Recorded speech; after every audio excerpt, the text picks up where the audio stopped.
Hello, I'm Justin Pratt, the Emergency Manager for the Savannah-Chatham County Public Schools. In the event of an on-site emergency, please exit the building through the doors located to your left or right in the back of the room as quickly and safely as possible. For Cabinet and board members, your designated exit is a small door behind me to the right, which leads to the hallway near the restrooms. Please follow the instructions provided by Campus Police, who will guide everyone to a designated assembly area. If 911 needs to be called, Campus Police or an assigned individual will handle contacting emergency services. In case we need an AED before EMS arrives, it is located to the left wall next to the exit door. Campus Police or a designated person will operate the AED. For minor fires, a fire extinguisher is located to the left in the hallway behind me. Campus Police will be responsible for directing any additional emergency responders upon their arrival. Thank you for being here today, and stay safe.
All right, good morning, everyone. Welcome to the December 4th meeting of the Capital Improvements Committee. We'll call us to order. On the agenda, it has some opening comments. My opening comment is welcome. Dr. Watts, did you have any welcoming comments? I am excited to be here and ready to move us forward. Excellent. The other opening comment I have is I'm going to prove I'm cool. The most important thing happening today, according to my children, is Kendrick Lamar and SZA tickets are going on sale. They're going to be at Mercedes-Benz on April 29th. Probably be there. And I'm already in the pre-sale, the pre-sale to get tickets. Otherwise, they'll be like $1,000 each. So if I'm not paying attention at 10 o'clock, it's because Dr. Watts will be doing a presentation at that moment. All right, moving on. First is approval of today's agenda. So moved. Mr. Johnson moves. Ms. Hall seconds. All in favor? Aye. Next is approval of the October 23 minutes. Ms. Hall moves. Mr. Johnson seconds. All in favor? Aye. That passes as well. And are we doing financials next? The financials and project information is presented as information only, but we are happy to further discuss if you would like. Okay. The financials and project information were circulated yesterday. I know everybody has perused them in detail. Are there any questions? Hearing none. We know our Cracker Jack team is available to answer questions as they may come up down the road. And for the public's edification, this packet will be posted on the District Capital Improvements Committee's website sometime after this meeting, and so folks can peruse the financials and project update information then. So what are we moving on to next? Next, we're going to talk about the LMWBE committee and our advisory group and our progress on that. Let me flip through. Actually, going to try to not make you dizzy this morning as I move quickly.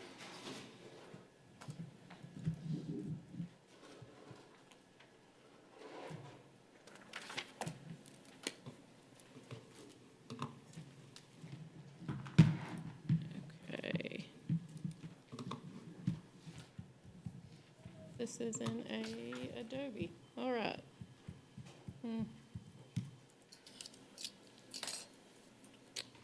How do I project it out of this? Thank you, sorry. You're welcome. You're welcome. Full screen. There's a clicker too. Wonderful. Thank you, Ms. DeVita. All right, so in October, we came before you to talk about our commitment to process improvement. So we discussed that we had formed an advisory group, and our advisory group has met several times. And so we also did a opportunity for our public to provide feedback to us. And then we made a commitment as a district team to acknowledge that we had an opportunity for continuous improvement. So the first thing we did, as I mentioned briefly, is we listened to our community. These are the pieces that we heard and would like to highlight. So they value the support that they have received. However, they would like more guidance on post-contract. Let's help them address underbidding issues and ensure fairness for all. Define what it means to be a local vendor to better support our community, and then they're ready to contribute, but we understand that they have high insurance costs and other challenges that we need to be aware of and work to circumvent if possible. So our response as an advisory group back to their feedback, of course, we have our cross-functional task force that is reviewing the policy and ensure that we align as best possible with best practices. We have compared district policies with state and national standards for those best practices. We are really diving into that public feedback, seeking board input and legal counsel to guide any revisions. And then we are working to further examine the term local as a vendor is related and the criteria for implications on workforce and projects.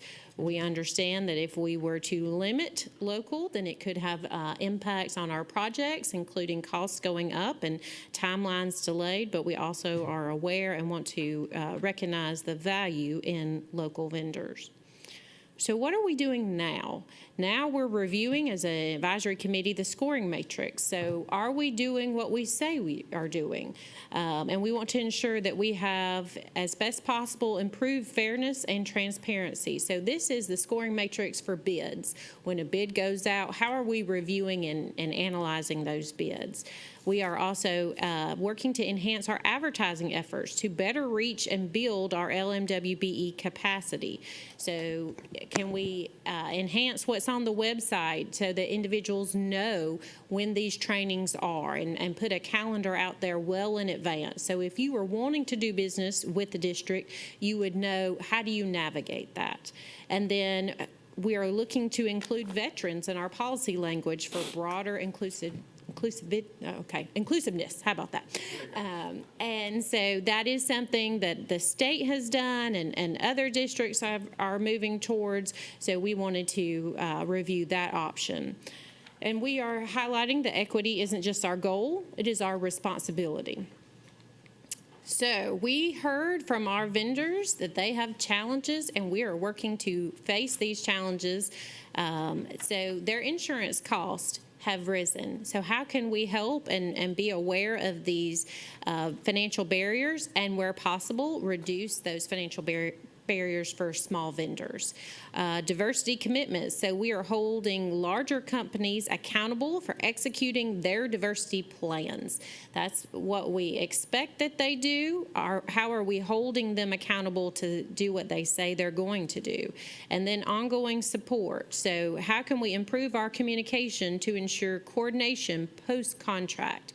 It's one thing to do everything up front and give them all the support up front, but realizing that along the way, we need to check in and say, how's it going? Do you need any help?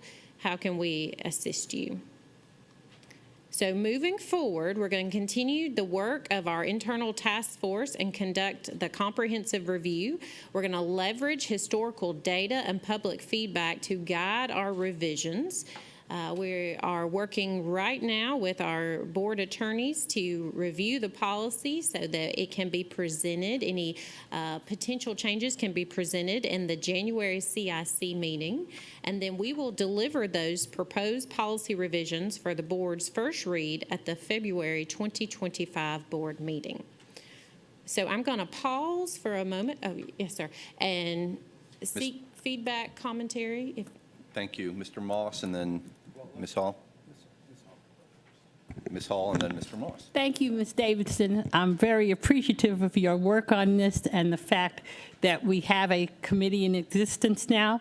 However, I'd like to know who comprises this committee. I mean, when we go out and talk to the public and try to convince them that we're doing what we say we're going to do, I'd like to be able to know the breadth and depth of the thinking, and you can't know that without knowing who the people are. Absolutely. So on our committee is Brian. Well, if you can just get a list to us, I don't Absolutely. want you Yeah, to. I can send it to you. No, Yes, to sir. all Or- of us, not just to me, to the board. I'll work with Dr. Watts to distribute that list. Oh, is that okay? Okay. Yeah, If she so- knows them all, all right. Yes, yes. I hope I don't forget anybody. If I do, I apologize in advance. So we have representatives from our finance team, including Mr. Jackson, our controller, Ms. Holmes, our procurement director, Ms. Scales. We have representatives from our communication team, Mr. Kurt. We have representatives from the legal team, Brian Dennison. We have representatives from capital projects, Sunny and Bill. We have representatives from maintenance, Mr. May. Dr. Watts is invited. Myself is on the committee. Oh, and of course, Mr. Formey is on the committee. I apologize for leaving him off. Dr. Watts, other than Mr. Formey, this is an internal committee. Yes. Okay. Let me ask you how you feel about the breadth and depth of it. Do you feel it represents the wishes of the board and the thinking of the board in both limitations and in boldness?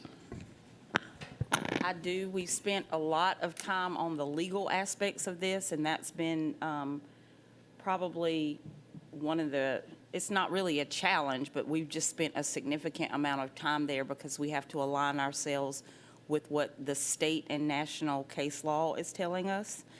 I do think the team is robust. I do feel like there is a lot of, what's the word for it? Dissonance, push back and forth to get to the right answers.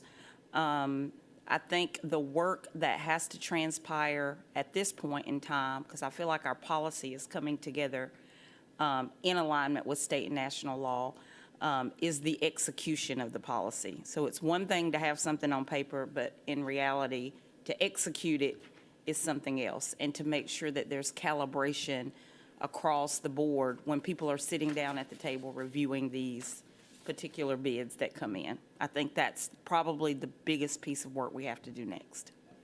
But again, I'm very appreciative that this committee exists.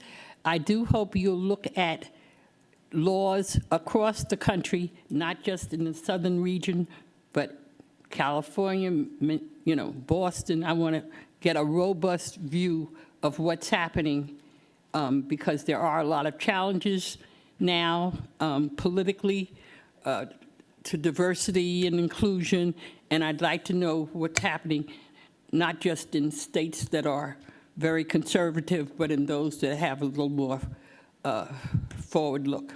Yes, ma'am, and I apologize. I did forget somebody. I forgot Miss Cassandra Huntley. So my apologies. Miss Cassandra Huntley is with us today. She's on our committee as well. So I knew I would forget somebody.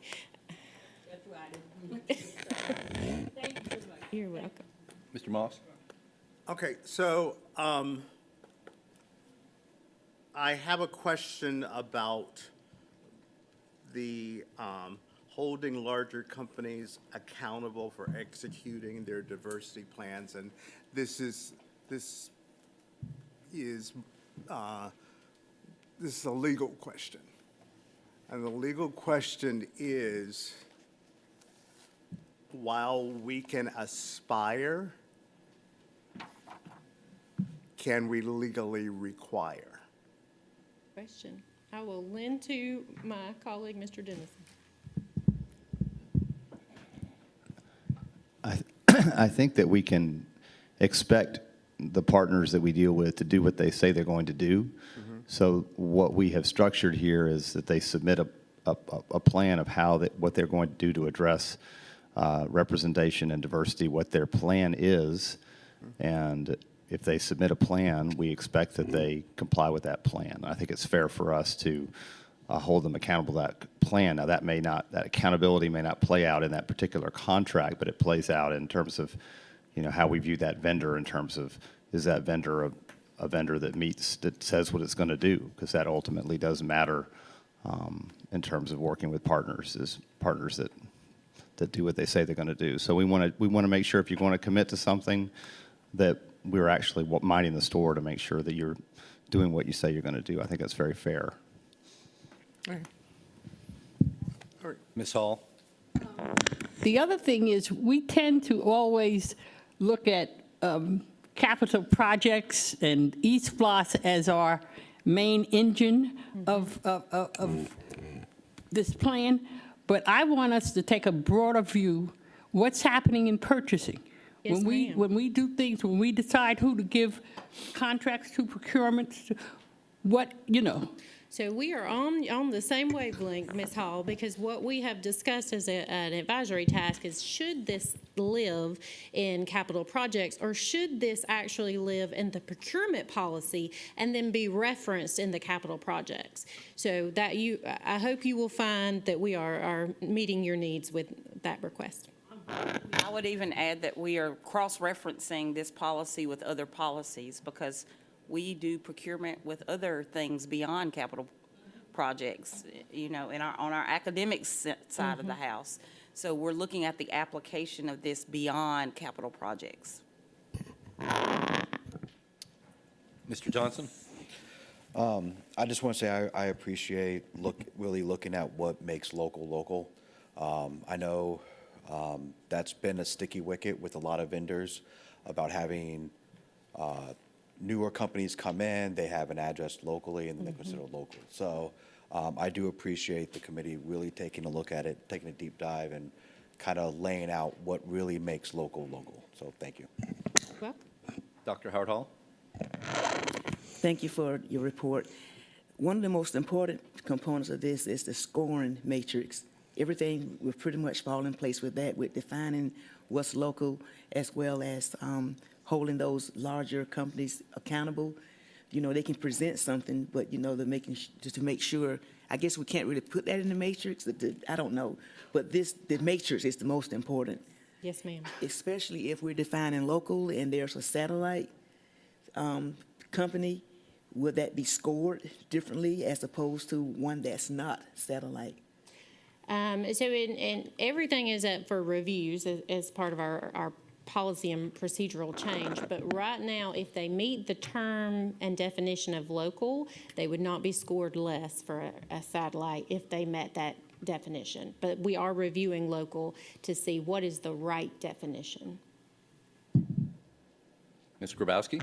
Figured everybody else is commenting, so I might as well, Thank you for the update and the presentation and for the deep dive into this topic. So as a minority business owner myself, small business, I'm very familiar with policies in other jurisdictions. And part of Ms. Hall's question about having all the internal team members together, that really is so important because, as Dr. Watt says, when it gets into the actual implementation and the documentation, that really is an internal process. And, I will receive inquiries from the public entity that I'm working for as a subconsultant to a larger firm to verify that I've been paid, to verify that I have my contract. All of those types of things are internal processes, but that's what we can put in place to make sure that we're holding those larger companies accountable. So I appreciate that connection between the policy and the implementation. And I also appreciate that we are looking at this across the board at all of our purchasing. I do want us to be mindful that, especially when we get into areas that are highly specialized, we need to make sure that we are always maintaining, because I have been in situations as well where there is a highly specialized need, and there may not be someone who is local or minority business that is able to fill that need. So I'm know we're all aware of that, but I don't want us to inadvertently, have this unintended consequence where we can't get the highest and best quality for whatever the need may be. So look forward to seeing the draft in January, and thanks again for all your work. Yes, ma'am? So my comments are, like everyone else, I appreciate the thought and work that's gone into this and that is continuing to go into this. I'm looking forward to the reports in January and February. A few comments. I want us to keep in mind what our policy goals are ultimately, and make sure the board is aligned. In my mind, why we do all this is to keep dollars local when possible. It's also to build capacity, so you don't have one or two companies bidding on the same thing over and over. If we can build capacity locally, it's better for taxpayers because we've got 6 companies bidding on something instead of 1 or 2. It creates more opportunity for income with staying local. It creates jobs, et cetera. So when we get into the definition of local, the last time we discussed this, some people came before the board and said local should be, you have to show that you were born here or you've lived here for 50 years. And I think that's a little too restrictive. If we look at what the ultimate policy goals are, if you have a company based in Idaho, but they have an office in Savannah and they employ 200 people, all of whom put money into the local economy, does that encourage our policy goals more than a local business owned by one person who was born here and they employ one other person and that's it? Which has a broader impact of money staying locally? So I'm just saying we need to keep in mind our policy goals and not just be geographic driven and be too narrow in what our thoughts are. The other comment I would have is Mr. Dennison gave a very good lawyer answer on how we hold companies accountable because he's the official mouthpiece for the district. I'm speaking as a board member. My understanding has always been under applicable local law that governs us. We can't have a quota. We can't say, hey, company, you have to have 33% LMWBE. What we can do is say, we're going to ask you to give good faith effort to employ as many LMWBE companies and subcontractors as possible, and then we're going to see if you did that. So if your plan is, here's the tentative subcontractor crew I'm going to work with now, if you come back later and say, nope, I went with the lowest bidder out of Illinois and they're not an LMWBE and they didn't follow through on their good faith effort, That's how we can hold them accountable, but we can't have quotas. If I'm wrong, and I'd love to see, the updated legal guidance on that, I'd like to see that. On the facing challenges page, diversity commitments, holding larger companies accountable for executing their diversity plans, I don't think that's fair. We need to hold everybody accountable, not just larger companies. We should expect every vendor to try to encourage capacity building and LMWB growth. Why do you get to not be held accountable for LMWB capacity building if you're a small company? If you can still employ or work with another subcontractor, and the response you get is, well, it's expensive sometimes for me to work with the local company when I can work with the company I've worked with out of Chicago for the last 20 years. We work well together. I've got a fixed cost contract. It's more expensive for me to work with a local subcontractor. Well, why does the small business get a pass on that, but the larger business doesn't? Why can't the larger business try to save money as well, or not? I mean, so I think we should hold everybody accountable for building capacity locally in LMWBE. The reason I think this is in here is typically smaller companies aren't bidding on our $50 million school renovations, our $100 million jobs. It's larger companies that have the experience and capacity to do it. But as I said at our retreat, my goal with all this is we have a lot of local construction companies. I want them to start bidding on bigger jobs. And if part of the risk is they don't want to stretch their bonding capacity, let's figure out as a district how to subsidize that or support that.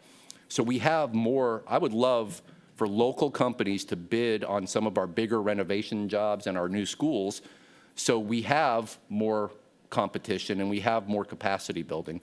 And there are some local companies that have grown significantly through eSPLOST and other local SPLOST, but we need to keep encouraging that as well.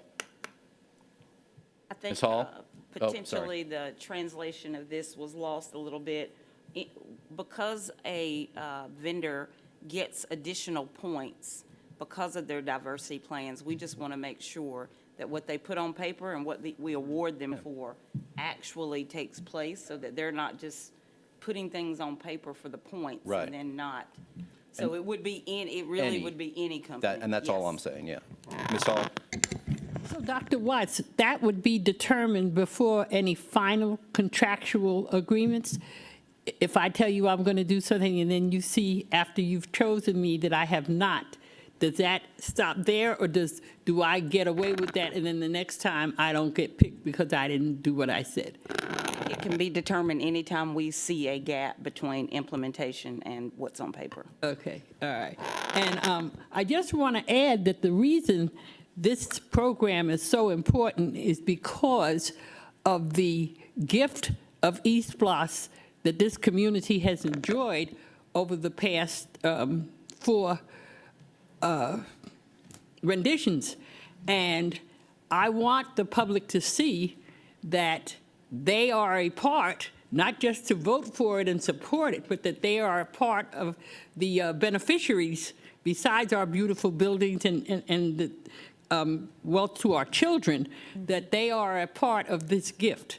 And I like to be able to say that when I go out and speak to people, that you are benefiting from this gift also, so that we can keep it going, because it helps us so much, especially in terms of our general fund that has so much more flexibility when we don't have to have these burdens. So thank you so much. Thank you. To Dr. Watts's comment on the scoring and the accountability, part of it depends on our delivery method too, because if we do a hard bid, a contractor can go get subcontracts and say, okay, here are my subs, and I know what the cost is. But if we do CMR, they're going to price it based on the drawings, but they don't have all their subcontracts in place yet. So then it's more flexible. We're going to hold you accountable for attempting, but when they're putting in a bid in April and 3 subcontractors say, yeah, I'm available, but then they get it and they try to actually get the work done in November, one of them may not be available anymore. So, yeah, so we have to figure out that piece and how to hold people accountable there while still giving flexibility on CMR, right? Ms. Grabowski? This is a little, excuse me, a little bit of a side from this, but in speaking about procurement and looking at this through that lens, and we've talked about needing to look at our procurement processes as a whole and all of those policies. So I hope that we can do that closely on the heels of this, and then do really an education campaign to the entire community that we have revamped these and updated these policies, because unfortunately, I think over time, we have lost some really good vendors who have had not the best experience. And I think showing that we are working diligently to improve that experience for our vendors can make a huge difference and hopefully bring back some of the companies that have decided not to do business with the district in the past. Yes, ma'am. Dr. Howard Hall? I just have a question regarding the team that holds them accountable. Do we have an adequate team within our department to hold those vendors accountable? Because with those large projects, that's a lot of work to ensure that they're doing what they said that they were going to do. Yes, ma'am. So we do have the adequate team. We lend to our capital projects team and the project managers that are on site every day, but we bring in legal and procurement and other individuals within the district leadership team as needed if there are questions that arise. I would still say there's an opportunity for continued capacity building, even within. I'm building my capacity right now. Absolutely. So that we are learning and growing together and always in a constant place of getting better. So we have to continue to work to build internal capacity as well. Thank you. Comments, questions? Again, appreciate the fresh look at all this and the team, and we look forward to the report early next year. Moving on to East Lost 5 updates. Yes, sir. So just a brief reminder that we have 2 referendum options, but as a district, we are moving with a proposal of March 18th. And I wanted to take a minute and highlight the March referendum timeline. So, and everything is estimated, but if the board votes to approve the resolution on 12/18, then March 18th, the referendum would go forth to the Savannah-Chatham County community voters. If they voted to approve it, then we estimate in June, East Lost 4 will reach our maximum cap of $410 million for the East Lost funds. And then collections will run through the full quarter after the cap is met. So that could be July through September, and estimating September timeframe. Some reminders of our advantages and disadvantages, those pros and cons. So for March, the pros would be the standalone election, continuity of building on our recent success, public sentiment and support, fiscal planning and timing, and avoiding election fatigue. Some cons or disadvantages, we realize the 18th is the day after a very special day here in Savannah of St. Patrick's Day, so it may present some coordination issues with the election process. It does limit our time for planning. It is a standalone election. It limits the time for engagement and input, and you could have lower voter turnout. So we briefly went over those, but just as a reminder, it will be a standalone election. We do want to build on our recent success of the DEH Complex, Pulaski, Godley Station. Windsor Forest is getting close, and Bloomingdale are getting very close. We have positive public sentiment right now, so we want to keep that going. It does allow for the district to maintain consistent cash flow and hopefully avoid election fatigue. However, we're realizing that there might be less people that come out to vote the day after St. Patrick's Day. And it does limit our time for engagement and planning, as it's in March rather than in November. It's cutting down the time. So August to September was when we started socializing and early decision-making as a district. The plan development and feedback started in September and is rolling forward. The formal board recommendation will come on the December 18th date.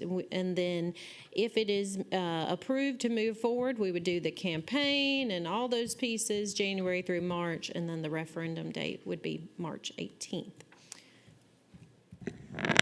Ms. Hall? Do we as a board vote on the resources for the campaign? Because to me, it's going to be vital. We don't campaign. But not campaign, that's the wrong.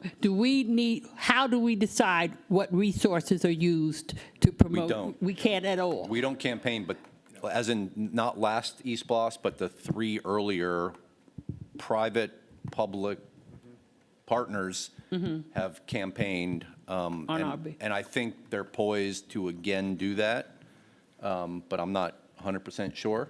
Okay. But we don't campaign or advocate. All we can do is provide information. Educate, okay. The district has traditionally, during East Blos, Ms. Hall has, through our communication channels, we've created a dedicated website. We've done informational meetings in the public. But what we can do as a school district is share information about what East Blos does for us and how it is used. We can tell folks that it will be on a referendum. We can certainly encourage people to be a part of that process, but we can't tell them how to vote. All we can do as a district is share information on what East Blos does for us in this community, and we've done that very, very extensively, and we'll continue to do that through this process as well. Well, keeping us totally out of it, I never heard of East Blos. How do we assure a robust performance? Because I feel that's our downfall in so many of our things. We have so many wonderful programs going on in this district, but I talk to people and they don't know. When are we going to get SHOP back? When are you going to get SHOP back? We have a cutting edge program, you know, and they don't seem to know. So something is lacking. We can't expect Stacy's budget to do what we needed to do. We need a more robust. Yeah, the only thing I'll add to that, Ms. Hall, is we have been supportive in the past and very fortunate to have community partners who are able to do that on their own, outside of the scope of what the school district is doing. In fact, in previous East Blos, I have seen television ads that talk about it and what it does for the community and how it is a benefit to raising the burden off of taxpayers, and the value that we've brought to this community on eliminating bond debt. All of those things have happened in the past and on external channels such as television, radio, print, broadcast, but that's again done through a separate entity. Thank you. Dr. Howard Hall? We've been successful thus far with all 4 SPLOST. So based on the historical data, how many convened in March as opposed to November? 0. What did we learn from the March? All I of don't them think were we've done November. a March We've always referendum. had November, I believe so. so we're risking March. However, in collaboration and consultation with the city and the county, they are going to leverage the November date for their referendum. So we've talked about the risk potentially of being in competition and having too many things on the ballot. So that's just another reason why March resonated with us a little bit Okay. more. Well, I believe that if it's a standalone, the majority of people that will vote will be wanting to vote yes for it, in my opinion. I think that's what we would like for it to be. But like you said, when you have an election, when you have multiple, people get taxed out and they just go down and vote no for everything. We're tired of being taxed. Any other questions so far? All right. All right, so now we're continuing. As a reminder, we put forth a revenue estimate using 5% increase each year. This is what we believe we could bring in from an East Blos revenue. So $705 million on the East Blos piece, and then the title ad valorem tax of 30. So taking us to 735, not including interest or capital outlay funds, is the estimate. Right now, our project expense list does exceed that. So as a district, we have some work to do to reduce what's on that project list. So unfortunately, we are aware that the needs at this time outweigh our abilities, but we are going to work to reduce that so that we don't put forth a project list that exceeds our estimated cost. So what we are seeking and asking for your guidance on is, based on all factors that have been presented, are you okay with the recommended target dollar amount of $735 million, or should we pivot? Awareness that the prior East Bluffs was $410 million for the East Bluffs alone. Ms. Grabowski. What is I presume we are required to include a cap dollar amount in the referendum, and that's why we are having to identify what that number is. Define what our cap, we define our cap. So based on the number you see in front of us, that's what we project based on scenarios, like looking into a Right. crystal ball. So 735 is what we predict would come in. I just wanted clarification that we do in fact have to have that. That's the Yes, problem we have yes. now. Yeah. Yes, We have to underestimated, identify we're it. going to cap out early, and in theory, we can't keep, I mean, the constitutional provision says once we hit our cap, you stop collecting. So Yeah. I'm, Collected more last time. yeah, well, every East Bluffs, we've collected more, I think, than the referendum. So I'm fine personally with this, with the understanding that when we budget, we maybe don't budget every specific project up to 735 million.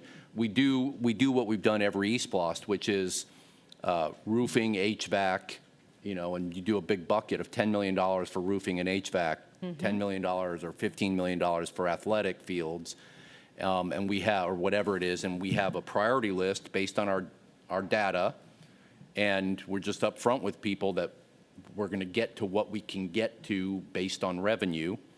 But then I still think the majority of our budget should be project-specific. This school, that school, new, renovation, here's what our technology and safety and transportation buckets look like. I'm mindful of lessons from SPLOSTs that have failed generally in this region, and it's because there was a lack of specificity for more than 50% of the funds. So I think I don't know what the number is, but 3/4 of the projects are specifically identified, new K-12 at Southwest Middle Complex or whatever it is, here's the budget.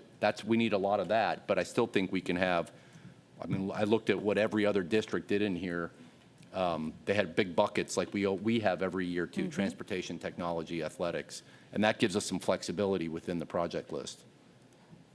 I don't want us to get in a situation where we cap us too low and then we're in the situation we're in now, but I also don't want to get in a situation where we're canceling 33 projects because we only collected $690 million.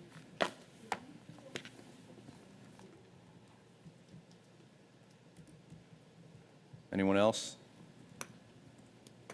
Bueller? Okay. All right. Any other comments on?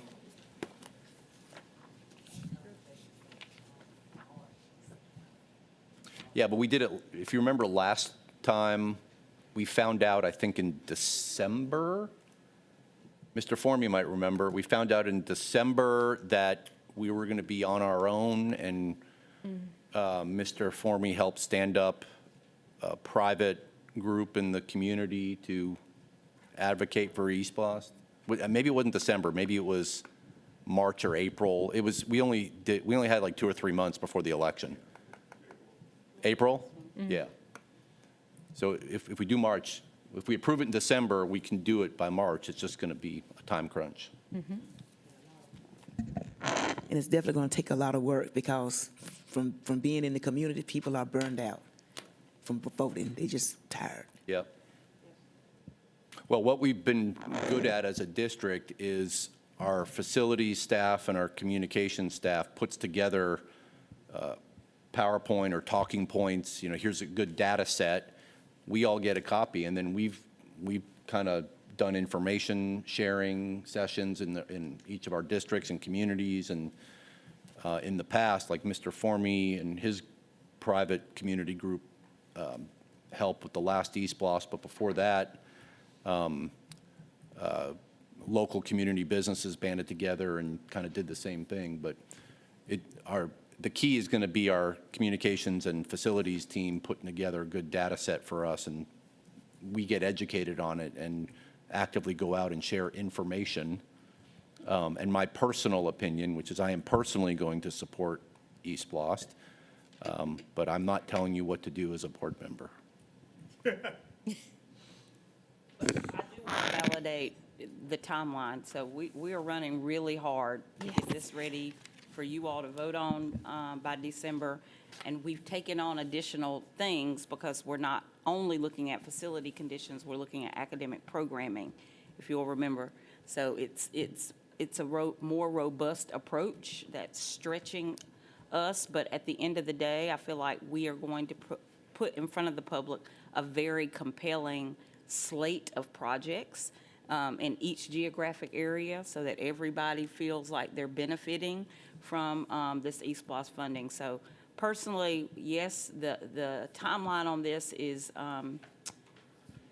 it's a lot. However, I remain excited about what is coming together. I think the challenge for us now as a collective group is to narrow those projects, because as you saw from the list, when we started with Blue Sky Thinking. And so Blue Sky Thinking got us to over $1 billion. And what we're saying here is that the target is $735 million. So we have some projects that we need to cut, so we need to be strategic about what those projects are. Real quick, two things. One, I think that with the projects that are going to be removed from E5, is when we take into effect the long-term facilities plan with selling of properties, that might help offset that should help offset some of that, so we can still get to those projects, but not have it through East Blos. The other thing is, it's a different situation, kind of going back to campaigning, is that we do have a benefit where I'm helping formulate the plan, but in January, I can actively campaign for the plan.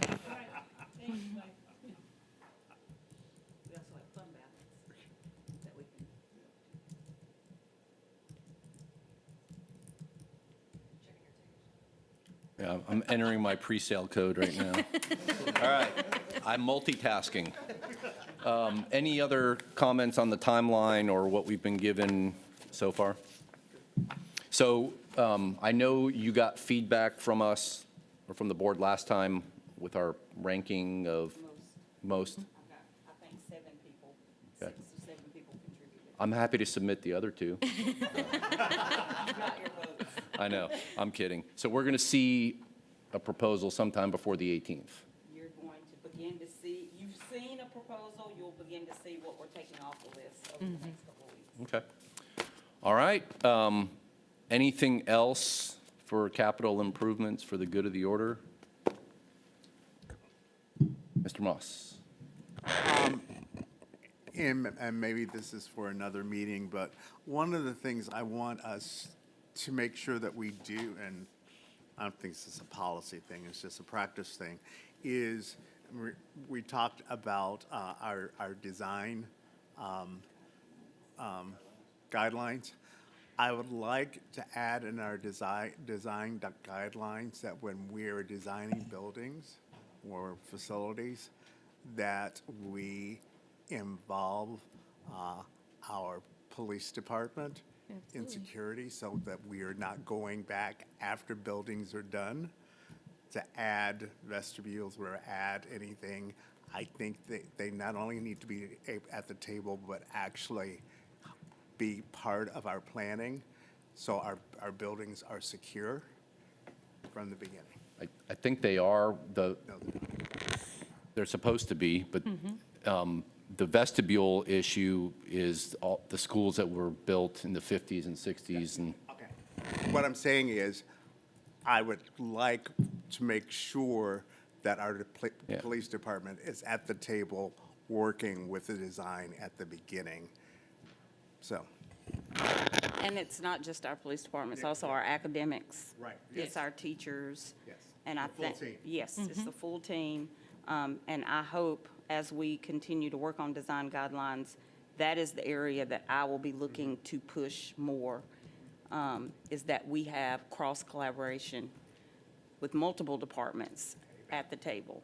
So that is something that you can get a commitment from me that I'll be looking for. Dr. Watts, also fencing, I would like to see that on the coming inside rather than the afterthought, so that we are able to provide quality because it's already included in the budget. I'll just jump on the train one more time. Well, from this, we absolutely have to have, I mean, security is of the utmost importance, but we also need to understand how it impacts the operations and the teachers at the schools, because we've made security changes in the past that have been challenging to actually implement in the classroom or in the school building because of the weight. So I appreciate Dr. Watts's, recognition that we have to make sure that our educators and academics are also included in those discussions. Absolutely. Mr. Johnson? Same topic, but sideways on that one. I also think that, and I know, Ms. Grabowski, you're a big proponent of this, walkability of the schools and in the areas. So if we can somehow figure out how to make it, at least on our campuses, if there's not already sidewalks, we start adding sidewalks. We start adding it so that people can bike and walk to school, especially those who don't qualify to be picked up from the bus, so they have another way, so it's not just the parents having to drive them there, because that also will help reduce congestion with traffic in those areas. Dr. Howard Hall? If we have a little time, I would like to hear just a brief update on the Davis Edwards Harris situation that's going on. I pass by every day and I see the progress that's being made, and now I see the bleachers on the opposite side. So where are we exactly with that? Hadn't had a chance to drive back there to see the baseball field, but could someone just kind of give a brief update on what's going on there? Absolutely. I will All ask the Mr. Boucher timeline to and- come up and and give you an update on DEH. Actually, on your project updates.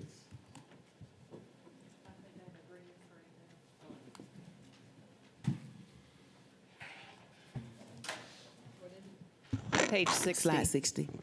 Page 60. So you remember that we are about to put in an aviation lab. So it's going to be in the board meeting for December 18 for bidding. So a contractor will be selected, and our goal is to have it very functional by June. The baseball fields will be ready by January 2025, and then the rest of it will be completed by July of 2025 in the coming year, in next few months.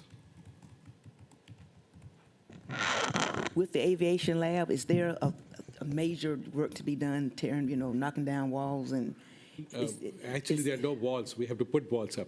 The dark room, I guess, the room that's, the CTA, the box, what's going on with that? Yeah, that's what we will be putting the aviation labs in there.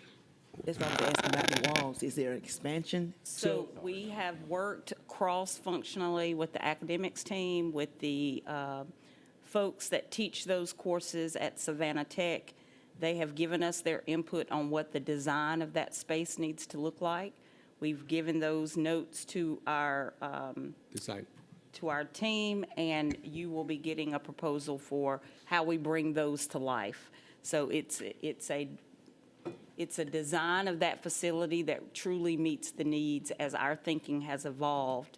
It is, you'll see a design that truly meets the needs of logistics and aviation. But we've had to work with a cross-functional, all the things that you all just said, a cross-functional team to determine what that space should look like to optimally serve students. Okay. I guess you confused me when you said there were no walls to tear down, and that, So There are no interior walls. It's a box.